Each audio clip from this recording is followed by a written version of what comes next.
আসসালামু আলাইকুম ওয়া রাহমাতুল্লাহি তাআলা ওয়া বারাকাতুহু। প্রিয় বন্ধুরা, কথা না বাড়িয়ে আপনাদের গুরুত্বপূর্ণ সময় ক্ষেপণ না করে চলুন সরাসরি আমরা হাদিসে ফিরে আসি। বিসমিল্লাহির রহমানির রহিম। عن أنس أن أسيد بن حضير وعباد بن بشر تحدثا عند النبي صلى الله عليه وسلم في حاجة لهما حتى ذهب من الليل ساعد في ليلة شديدة الظلمة ثم خرجا من عند رسول الله صلى الله عليه وسلم ينقلبان وبيد كل واحد منهما عصية فأضاءت عصا أحدهما لهما حتى مشيا في ضوئها حتى إذا افترقت بهما الطريق أضاءت للآخر عصاه فمشى كل واحد منهما في ضوء عصاه حتى بلغ أهله رواه البخاري। যদিও হাদিস পাক একটু লম্বা বড় কিন্তু অত্যন্ত চমৎকার এবং খুবই গুরুত্বপূর্ণ। চলুন আমরা হাদিস পাকটা বাংলা ভাষাতে বোঝার চেষ্টা করি। عن أنس أن أسيد بن حضير وعباد بن بشر হযরত উসাইদ ইবনে হুযাইর এবং আব্বাদ ইবনে বিশর রাদিয়াল্লাহু আনহুমা তাদের যে কোনো প্রয়োজনে নবী করিম সাল্লাল্লাহু আলাইহি ওয়াসাল্লামের সাথে আলাপ করছিলেন, কথাবার্তা বলছিলেন। হাত্তা যাহাবা মিন আল-লাইলি সাআতুন ফি লাইলাতিন শাদীদাতিল যুলমা, কথা বলতে বলতে রাতে কিছু অংশ অতিবাহিত হলো, অর্থাৎ ঘোর অন্ধকার হয়ে গেল। ثم خرج من عند رسول الله صلى الله عليه وسلم ينقلبان وبيد كل واحد منهما عصية। রাসূল পাক সাল্লাল্লাহু আলাইহি ওয়াসাল্লামের দরবার হতে বিদায় নিয়ে তারা উভয়ে বের হলেন, বাড়ির উদ্দেশ্যে বের হলেন। উভয়ের হাতেই একটি করে লাঠি ছিল। فأضاءت عصا أحدهما لهما حتى مشيا في ضوئها حتى إذا افترقت بهما الطريق।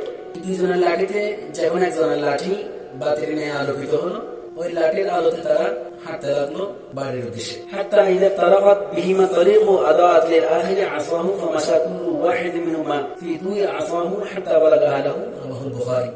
তো তারা দুজন একজনের লাঠির আলোতে হাঁটতে হাঁটতে যখন উভয়ের পথ আলাদা হওয়ার সময় হয়ে গেল, উভয়ে আলাদা হয়ে গেলেন, আলাদা আলাদা হাঁটতে লাগলেন, তখন উভয়ের লাঠি অর্থাৎ দোনো লাঠি আলোকিত হয়ে গেল বাতির নিয়ে। সুবহানাল্লাহ। ওনারা দুজনেই নিজের লাঠির আলোতে আপন আপন বাড়িতে ফিরে গেলেন, পরিবারের কাছে পৌঁছে গেলেন। সুবহানাল্লাহ। ইমাম বুখারী রাহমাতুল্লাহ এই হাদিসটি রওয়ায়াত করেছেন। এই হাদিসে পাকে কি বুঝলেন? না আছে লাইট, না আছে কোনো মেশিন, না আছে কোনো ইলেকট্রনিক যন্ত্র। সুবহানাল্লাহ সুবহানাল্লাহ। কারামাতুল আউলিয়া হাক্কুন, আউলিয়া কেরামদের কারামাত সত্য। ওয়া যিকরু সালিহিন কাফারা, আউলিয়া কেরামদের স্মরণ করা এটা নিজের জীবনের গুনাহের কাফারা হয়ে যায়, গুনাহ মাফের কারণ হয়ে যায়। এই হাদিস পাক আপনাদের সম্মুখে তেলাওয়াত করার উদ্দেশ্য হলো আল্লাহ পাক রব্বুল আলামিন আল্লাহর ওলিদের বেলায়েতকে সম্মান করা, আল্লাহর ওলিদের সুহবত কুরবত নৈকট্য হাসিল করার জন্য আল্লাহ তাআলা যেন আমাদেরকে সতর্কতার সাথে জীবনযাপন করার তৌফিক দান করেন। আল্লাহর ওলিদের সামনে যেন কোনো ধরনের বেয়াদবি না হয়, কোনো ধরনের বিরুদ্ধাচরণ যেন না হয়। আল্লাহর ওলিদেরকে যেন আমরা যথাযথ সম্মান দিতে পারি, যাদের মাধ্যমে আমরা ইসলাম পেয়েছি। আমরা কোনো নবী কিংবা সাহাবীদের মাধ্যমে পাইনি, আমরা সরাসরি ইসলাম পেয়েছি আল্লাহর ওলিদের মাধ্যমে, যাদেরকে আমার নবী সাল্লাল্লাহু আলাইহি ওয়াসাল্লাম দায়িত্ব দিয়েই পাঠিয়েছেন। আলহামদুলিল্লাহ। আমরা যেন আল্লাহর ওলিদেরকে সম্মান করে নিজেকে দাবি করতে পারি, প্রিয়জন হিসেবে যেন আমরা নিজেকে কবুল করাতে পারি, সেই তৌফিক আল্লাহ তাআলা আমাদের দান করুক।